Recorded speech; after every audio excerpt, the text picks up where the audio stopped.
Адам жанына араша болған жандардың ерлігі ешқашанда ұмытылмас. Бұлар сөзсіз бүгінгі күннің батырлары, өзгенің өмірі үшін жанын қию, ол екінің бірінің қолынан келе бермейтін ерлік.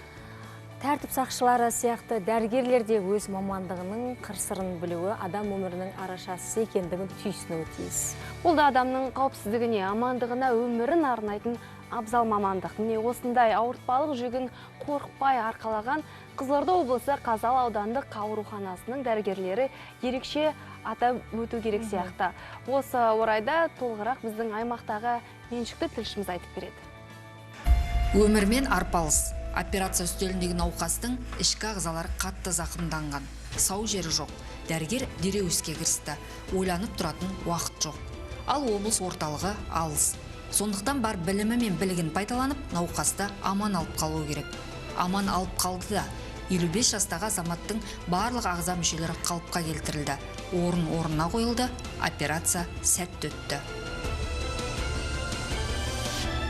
Енді әрбір операцияның өзі бір адамның өмірі, бір адамның тағдыры, біреудің бауыры, біреудің баласы, біреудің анасы.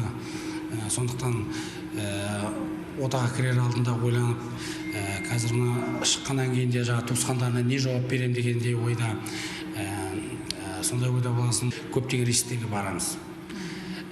Науқастың өмірін құтқарып қалу үшін. Бақытжан Аршабаев осылайша мыңдаған адамның өміріне араша болды. Жауапкершілік, табандылық, сенімділік пен ісіне деген сүйіспеншілік оның еңбегін нәтижелетіп келеді. Өңеші кесілген азаматты да жақында қатарға қосты. Бұл да оның тәжірибесіндегі ең күрделі операцияның бірі болды. Жол көлік оқиғасына ұшыраған азаматтың беті бір жаққа жиналып қалған. Оған да Бақытжан операция жасап, бетті қалыпқа келтірді. Айта берсе мұндай мысал жетерлік. Ол 9 жыл еңбек өтілінде неше рет операцияға кіргенін санамаған, бірақ әйтеуір барлығы сәтті шыққан. Күніне 5-10 операция болып кететін мүмкіндіктер бар, но бірақ ота болмай қалған күндер аз, өте аз. Жоспарлы операциялар бар, жедел операциялар бар, сонымен қосқанда почти операция болмайтын күндер болмайды деуге де болады.